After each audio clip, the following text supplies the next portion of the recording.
Hello and welcome. This is a regenerative Brayton cycle problem, quite a complex problem. First, let's connect the schematic with the TS diagram. The compressor has an efficiency of 90%, so the exit state of the compressor is represented by two states. 2 is the isentropic exit state and 3 is the actual exit state. The compressor efficiency, of course, relates the two, is the ratio of the compressor power H2 minus H1 of the ideal compressor, and H3 minus H1 is the actual compressor. Their ratio is the compressor efficiency, which is given to us. And then we have a regenerator from 3 to 4. The gas is being heated by the turbine exhaust from 6 to 7. We obtain two different equations here. First, if we use the energy equation, the energy gain from 3 to 4 is what? H4 minus H3 must be energy lost by the hot stream, H6 minus H7. So we'll use this energy balance to find one of the unknown states. On top of that, the regenerator has an efficiency of 70%. What does that mean? Well, when the gas from the exhaust, turbine exhaust 6, goes to the regenerator, it could heat up the gas from 3 to a temperature equals 6 in an ideal world. Instead, it's heating it up to state 4, and the efficiency of the regenerator is defined as the rise in the temperature of the gas, which is T4 minus T3, divided the maximum possible. T4 could be at this level, which is equals T6. It could be here, so T6 minus T3. So therefore, from this one, we obtain an equation to relate H3. So our H3 could be given by H1 plus H2 minus H1 divided by efficiency of the compressor. And in the same token, we obtain T4 from this equation. T4 will be given by T3 plus T6 minus T3 times efficiency of the regenerator. So we are going to use this equation as well as this equation and this energy balance in our test step. So it's quite a complex problem. First, let's launch the test step, and to reduce the time, I've already entered some of the variables. So first of all, it will be open system. We follow the specific branch. Vapor and gas power cycle is here. PG model. Here is the app. We'll go instead to this window. In the I/O panel, I've already declared some of the variables of the problem. Tmax is 1500 Kelvin, compressor efficiency 90%, regenerative efficiency, and the compression ratio as 10. If you go to the state panel, let's go to state 1. I've already calculated the state. I'll just walk you over what I've done so far, and we'll continue the problem. Pressure is given to us, and what else given is to mass flow rate is 6 kg per second. Temperature is given. So the state 1 is completely calculated. For state 2, we know the pressure ratio we have declared the pressure ratio. So we define P2 in terms of P1 times R. And of course, state 2 is isentropic and the mass flow rate is same. So therefore, state 2 is very easy to obtain. For state 3, pressure is same as 2. This is the actual exit state, remember. And we are using the equation I just talked about, the compressor equation. H3 is given as H1 plus H2 minus H1 divided by eta R. Let's make sure that that's what I typed in.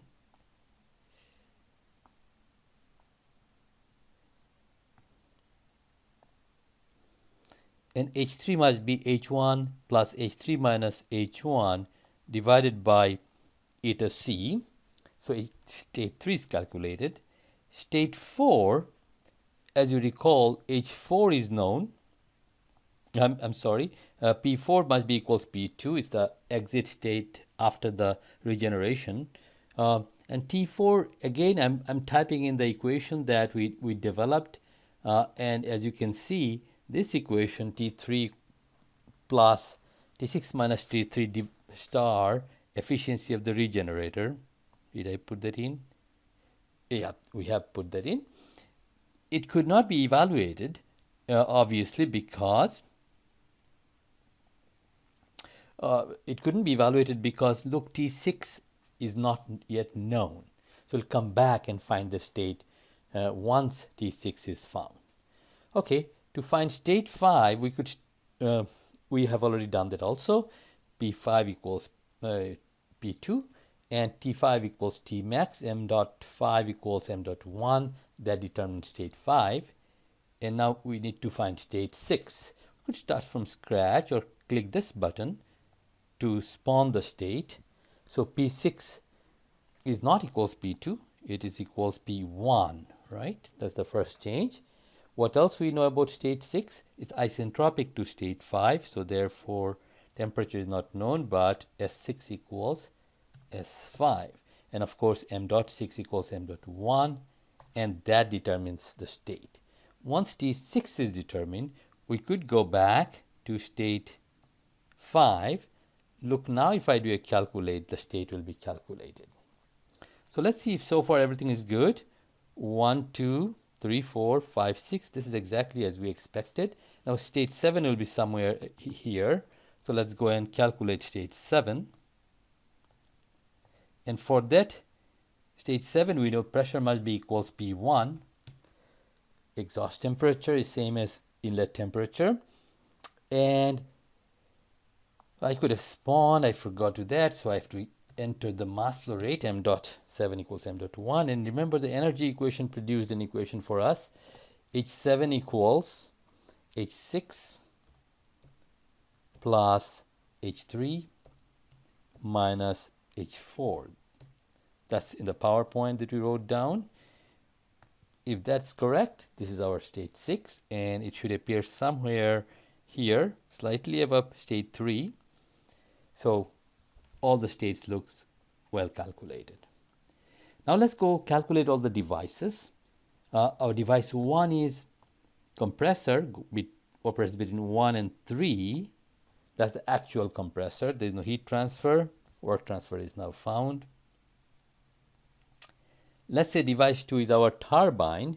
The turbine, the combustion chamber operates between 4 and 5. So we'll do the regenerator the last. 4 and 5, no work. And device 3 is our turbine, 5 to 6, between 5 and 6. Turbine has no heat transfer, so therefore work is found. And after that we have device 4.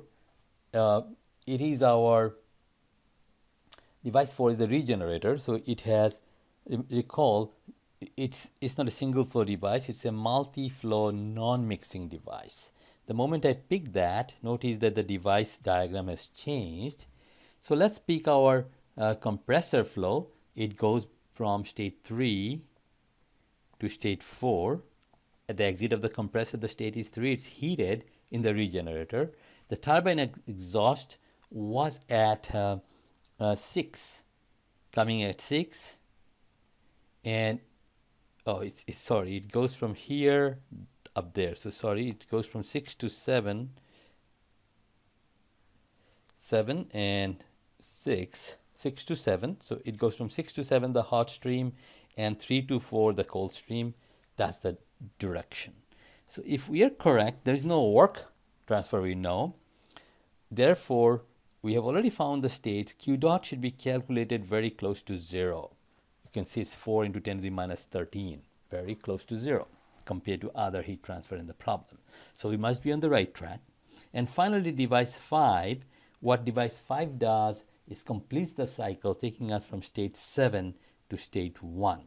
So it will be a single flow device. This is the heat exchanger. State 7 to state 1. And this is also heat transfer. There is no work transfer. Heat transfer is calculated. So now that all the devices have been done, the cycle panel should have all our answers.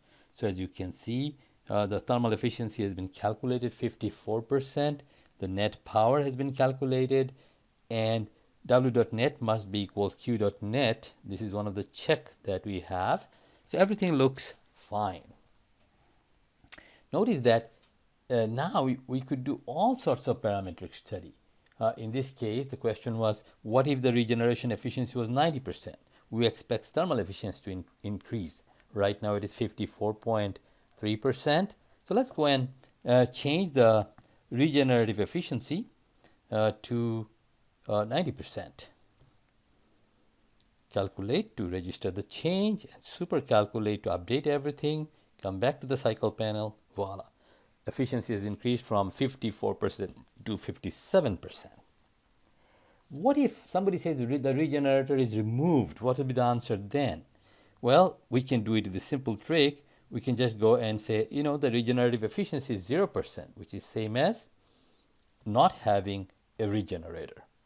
So what happens if we don't have a regenerator? To find that, we do another super calculate, and of course, we'll find that efficiency will be way lower, 46%. So as you can see, the regenerator, which transfers heat from one part of the cycle to another, improves the thermal efficiency tremendously. That's because it raises the average temperature of heat addition. Before, the heat was added from 3 to 5, and now external heat is added from 4 to 5. So the T at which the temperature TH bar has been increased.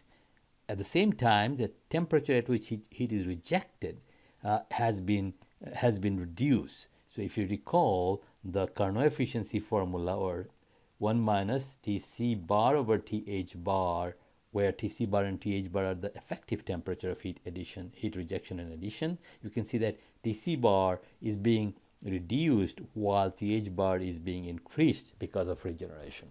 And that's the real reason why regeneration always increases efficiency.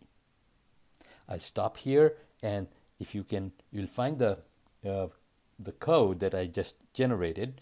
I'm going to generate just by super calculate. We generate the test code here.